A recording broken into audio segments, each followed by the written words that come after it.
સ્વામિત્રણ જય સોમનાથ. ઓમ નમઃ શિવાય. પ્રિય મિત્રો, તમારો દિવસ શુભ રહે, મંગલમય રહે. શુભકામના.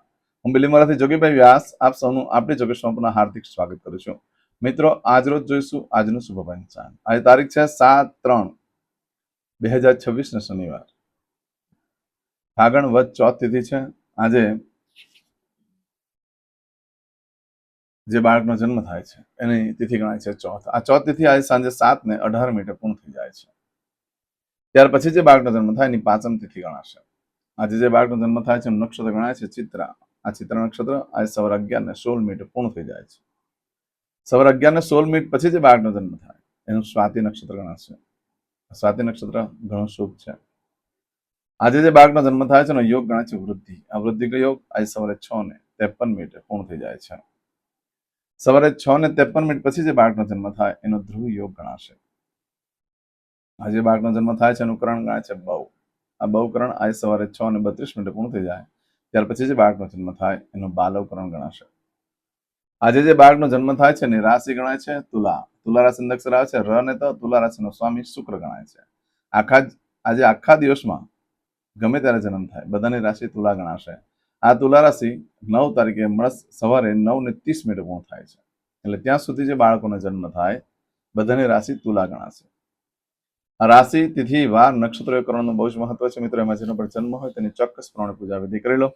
તમારું જીવન સરળ બની જશે. આજે જે કે અમારા સબસ્ક્રાઇબ મિત્રો જે અમારા ઘર પરિવારમાંથી કોઈ પણ સદસ્યની વર્ષગાંઠ છે, મેરેજ એનિવર્સરી છે, એ બધાને મારી ઘણી ઘણી શુભકામના. તમારા જીવનમાં ખૂબ પ્રગતિ થાય. ભગવાન શંકર તમારી બધી મનોકામના પૂર્ણ કરે એવી સોમનાથ દાદાને પ્રાર્થના કરું છું. આજે સવારમાં ઉઠી આજનો દિવસે સવારમાં ઉઠીને શુકન કરી લો તો તમારું આખું વર્ષ સુંદર રીતે વ્યતીત થશે. આજે જે કે અમારા સબસ્ક્રાઇબ મિત્ર એ અમારા ઘર પરિવારના કોઈ પણ સદસ્ય કોઈ જગ્યાએ ઇન્ટરવ્યુ આપવા જઈ રહ્યા છે, કોઈ નોકરી ધંધા માટે જઈ રહ્યું છે, આજે કોઈ પરીક્ષા આપવા જઈ રહ્યું છે, કોઈ યાત્રા પ્રવાસ માટે જઈ રહ્યું છે, આજે કોઈ વિદેશમાં જઈ રહ્યું છે, આજે કોઈ ઓપરેશન હોય કોઈને, આજે કોઈને ડિલિવરી હોય, કોઈની સગાઈ, કોઈની છઠ્ઠીની પૂજા હોય, આવા કોઈ પણ કાર્ય તમે કરવા જઈ રહ્યા છો તે કાર્યમાં તમને દિવ્ય સફળતા પ્રાપ્ત થાય. આજના દિવસે તમે ઘરેથી નીકળો છો ત્યારે આજનું શુકન કરીને નીકળો. આપણી જોગી એસ્ટ્રો ચેનલ પર જતા રહો. ત્યાં જઈને વારનું શુકન જોઈ લો અને શુકન કરીને નીકળો તો સારી સફળતા મળી શકે છે. આજે તમે ઘરેથી કોઈ કાર્ય કરવા માટે નીકળવાના હોય કે એમને નીકળી રહ્યા છો તો આજે શનિવાર છે. ઘરેથી નીકળતા પહેલા વડીલ વૃદ્ધ વ્યક્તિને વંદન કરીને નીકળો. દેવસ્થાનમાં ભગવાનને પગે લાગીને કહેવાનું કે મારા કાર્યમાં મારી સાથે રહેજો. આજે ગરીબોને ભિક્ષુકોને દાન કરવાનું બહુ જ મહત્વ છે. એનાથી લક્ષ્મી દેવી પ્રસન્ન થાય છે. આજના દિવસે કોઈ પણ કાર્ય કરવા માંગો છો તો તેના માટે પણ એક ચોક્કસ શુભ સમય છે જે આપણે જોઈ લઈએ. આજે સવારે 7:30 થી 9 વાગ્યા સુધીનો સમય શુભ રહેશે. બપોરે 12 થી સાંજે 4:30 વાગ્યા સુધીનો સમય શુભ રહેશે. સાંજે 6 થી રાત્રે 7:30 વાગ્યા સુધીનો સમય શુભ રહેશે. રાત્રે 9 થી આવતીકાલે મળસ્કે 1:30 સુધીનો સમય શુભ રહેશે. આવતીકાલે સવારે 4:30 થી સવારે 6 વાગ્યા સુધીનો સમય શુભ રહેશે. આ સમયગાળા દરમિયાન તમે કોઈ પણ કાર્ય કરો છો તો એ કાર્યમાં તમને દિવ્ય સફળતા પ્રાપ્ત થઈ શકે છે. મિત્રો, આજના દિવસે કોઈ પણ કાર્ય કરવા માટે નીકળો છો તો ખાસ કરીને આપણું શુકન કરીને નીકળો, કારણ કે આજનો દિવસ અશુભ છે. કોઈ પણ કાર્ય કરવા માટે બને ત્યાં સુધી આજે કોઈ પણ નવા કાર્યનો આરંભ ન કરશો, ન કોઈ ખરીદી કરશો, ન કોઈ વેચાણ કરશો. આજના દિવસે કરેલા કાર્યમાં સફળતા મળવાની શક્યતા બહુ જ ઓછી રહેશે. અશુભ દિવસ બતાવ્યો છે માટે 11:06 સુધીમાં જો તમારી કોઈ વસ્તુ ચોરાઈ જાય છે, ખોવાઈ જાય છે તો 11 દિવસમાં મળે, બાકી શક્યતા ઓછી છે. અને આજે સવારે 11 થી 6 11:16 થી લઈ આવતીકાલે બપોરે 1:32 સુધીમાં જો તમારી કોઈ વસ્તુ ચોરાઈ જાય, ખોવાઈ જાય તો મળવાની શક્યતા બિલકુલ ઓછી છે. આજનો દિવસ અશુભ છે એટલે આપણે કોઈ કાર્ય કરવા માટે યોગ્ય દિવસ નથી. ચમચીમાં પાણી લઈ લો. આજનો સંકલ્પ કરી લઈએ. અદ્યતન માસનમ માસોત્તમ પરમ પવિત્ર ફાલ્ગુન માસે સુહે કૃષ્ણ પક્ષે ચતુર્થીયાયામ મંદવાસન વિત્તાયામ.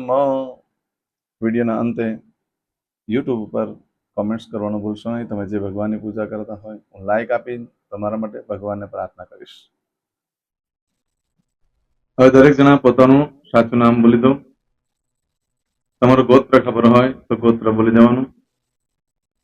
પછી બોલવાનું છે અહમ મમ આત્મન શ્રુતિ સ્મૃતિ પુરાણોક્ત પુણ્ય ફલ પ્રાપ્તિ અર્થમ અપ્રાપ્ત લક્ષ્મી પ્રાપ્તિ અર્થમ પ્રાપ્ત लक्ष्मीः चिरकाल सं रक्षणात्मक लोके वा सभायां राजद्वारे व्यापारे विद्या अभ्यासे देशे विदेशे सर्वत्र यश कीर्ति विजय लाभादि प्राप्ति अर्थम मम अखिल कुटुंबस्य आयु आरोग्य ऐश्वर्यादि प्राप्ति अर्थम मम जन्म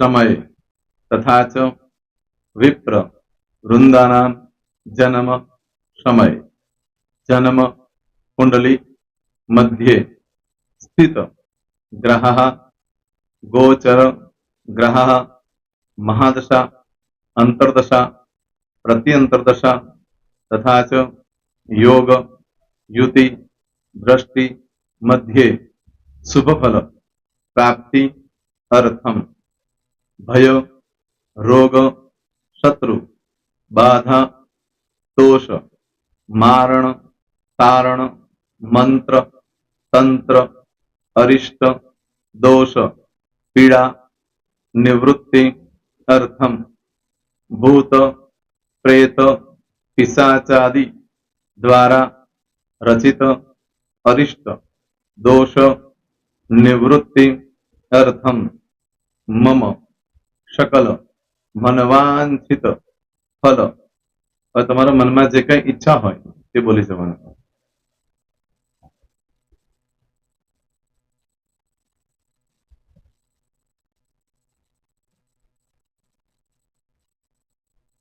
બોલવાનું અનુસારતઃ सकल मनवांछित फल प्राप्ति अर्थम.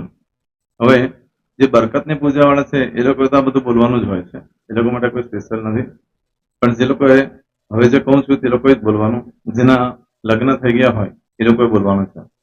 મમ દાંપત્ય જીવન મધ્યે સુખાકારી પ્રાપ્તિ અર્થમ પુત્ર પૌત્રાદિ સંતતિ પ્રાપ્તિ અર્થમ. આ સંતાન પ્રાપ્તિ વાળા માટે પણ આવી જાય છે એમાં. દીર્ઘ આયુ આરોગ્ય ऐश्वर्यादि प्राप्ति अर्थम तथा च. હવે જેના લગ્ન નથી થયા તે લોકોએ બોલવાનું. મમ જટટી વિવાહ योग प्राप्ति अर्थम विवाह पश्चात दाम्पत्य जीवन मध्य सुखाकारी प्राप्ति अर्थम. હવે જે લોકોને સંતાન પ્રાપ્તિ નથી, જે લોકોને સંતાન પ્રાપ્તિ છે કરવી છે એ લોકોએ બોલવાનું. मम दाम्पत्य जीवन मध्य सुखाकारी प्राप्ति अर्थम तथा च दीर्घ आयु आरोग्य ऐश्वर्यादि समन्वित संतति सुख प्राप्ति अर्थम. હવે જે અભ્યાસ કરી રહ્યા છો છોકરા વિદ્યાર્થીઓ છે તે લોકોએ બોલવાનું છે. મમ વિદ્યા અભ્યાસ મધ્યે ઉત્તરો ઉત્તર પ્રગતિ उन्नति सानुकूलता पूर्वक दिव्य सफलता प्राप्ति अर्थम. और जो लोग विदेश में जवा मांगता हो के सीप में जवा मांगता हो, मतलब भारत देश ने बहार जने धंधो व्यापार करवा मांगता हो ए लोग अथवा विदेश जवा मांगता हो कायम माटे ए लोग बोलवानुं छे. मम जटटी विदेश गमन योग प्राप्ति अर्थम विदेश गमन कार्य मध्य सानुकूलता पूर्वक दिव्य सफलता प्राप्ति अर्थम. आरोग्य वाળા બોલવાનું છે, જેને આરોગ્યની પૂજા આપેલી હોય એ લોકોએ. એમ તો દરેક જણા જ બોલવાનું. બોલો મમ આયુ આરોગ્ય ऐश्वर्यादि प्राप्ति अर्थम.